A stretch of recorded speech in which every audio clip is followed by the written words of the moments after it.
Hi there, Maureen from Color Me Positive, PLR here. Yesterday we had a Zoom get together and we went over how to create QR codes for your books or printables or for whatever you want to use them for. And it's really simple in PowerPoint, and I'll also show you on a website, which I find really cool. So if you're in PowerPoint, what you want to do is go over to Insert, and then you're going to want to come over here and find add-ins. You're going to click on that and you're going to get add-ins or my add-ins, right? So to get the QR code maker, just go to get add-ins. This box will pop up, and in the search box type in QR code and hit enter, and this will come up. So you're going to get QR for Office. So you can use this in all your Office software, like Word, PowerPoint, Excel, different things, right? And then you're just going to add that. I'm not going to do it because I already added it in. You're going to add it. And then when you want to use it, you're going to come over to Insert, Add-ins, and My Add-ins. And this will bring it up. So you're going to click on QR for Office and click on Add. So this will pop up for you, and all you have to do, it's really easy, really simple, right, is to type in the URLs of the web pages or websites, whatever you want, to come up as a QR code. Now you can do HTTP, HTTPS, you can do mail to, all sorts of different things, right? So I'm going to do HTTPS and Color Me Positive PLR.com, and I want it to go to my shop page and see what it does. It creates this image for you, right? So here the size, I want it a little bit bigger.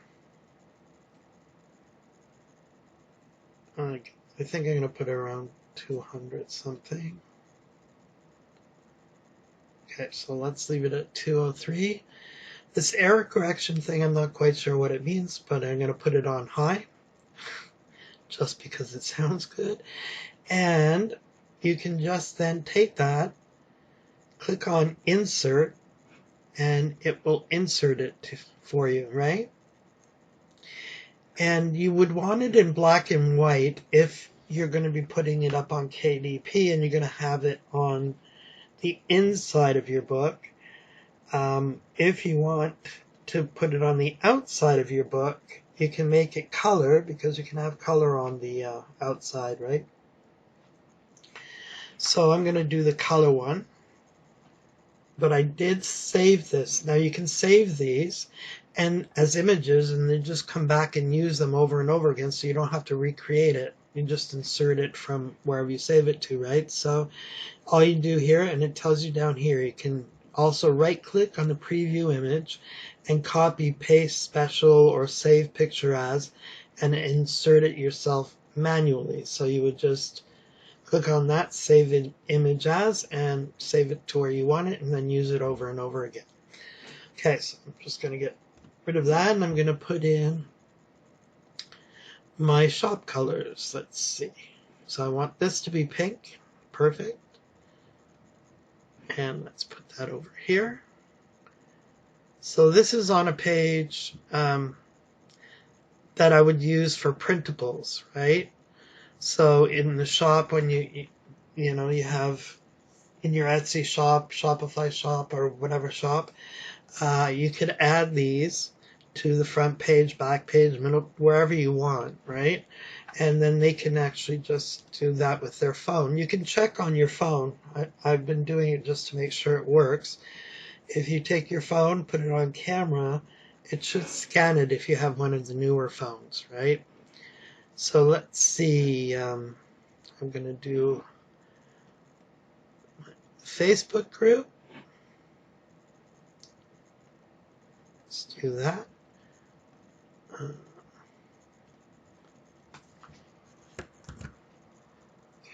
Make sure you take out the HTTPS because it's already there. And I'm going to make this one blue.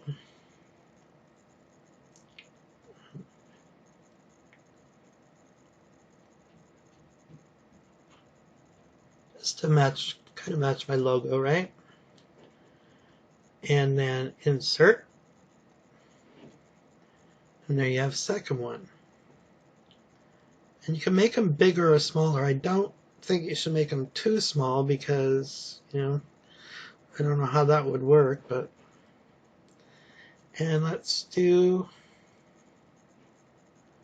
a green one, and I'm going to put in my YouTube channel.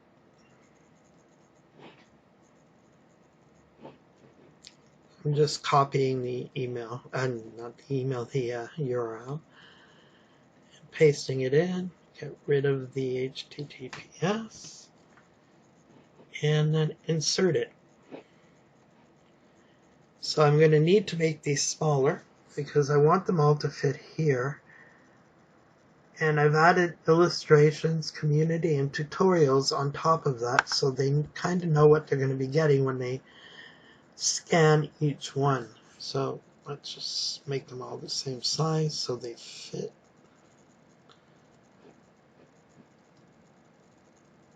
And maybe even smaller. And I've tried scanning them when they're this close together, and it works fine. You just have to kind of tilt your camera a little bit either way, right? So then I would take this, push these down a bit more. And then up here I would put whatever, you know, instructions for the download, the printable, whatever. And then if they want to go get more illustrations, they can go to the shop. If they want to join the Facebook group, they can come here. And if they want to learn some more, they can do tutorials. So really easy to do, and I think valuable, especially for your coloring books or activity books on Amazon. I would definitely either put this on your back cover, because that always comes up, right, in the show me on your books. And then people, because they'll be able to see that, and right away they'll be able to, you know, scan that and go either to your online shop. It's a great way to make a list, right? Send them to your opt-in page so they get, you know, free downloadable coloring pages, planners, whatever it is, right away, and they're on your list. So now every time you put a book up on KDP, you have a list to send that news to. And you can use it for other things. Okay, so that's in PowerPoint. Now, here, you can, I love this little thing, QR code monkey. So it's QR code -monkey.com. Okay, and this is a free generator. So it's very simple to do. You'll see this when you come to this page. Enter content. So just put in your address that you want to put in. So I'm going to put the YouTube thing in, right? And I'm going to set my colors. And I'm going to do it, you can do single color, so if you want the black and white, do that here. I'm going to do a color gradient, and I'm going to use my colors, the pink and the blue. Okay, and make it a linear gradient. I'm going to leave a white background, and you can upload an image so that it's in the middle of your QR code, right? So if you have, you know, like a logo, your logo, you can put it in there. Now this is for my YouTube channel, so I could put YouTube in there, but I think I'll just put the button, right? And customized design, I haven't played with this. I'm not sure what that's going to look like. And you can actually upload MP3s, PDFs, or any file. And I haven't done that. I'm not sure if that's a paid feature. They can give you statistics and different things, right? So, as well. Okay, so then you just go over here. You can put the 1000 pixels by 1000 or whatever size you like, and then create QR code.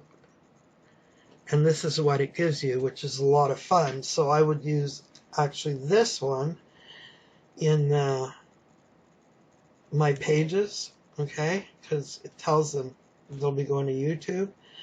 And I think they have Facebook. Yeah, you have the Facebook one too, so I could just do that as well. And then for my website, I would upload, let's see, I would upload,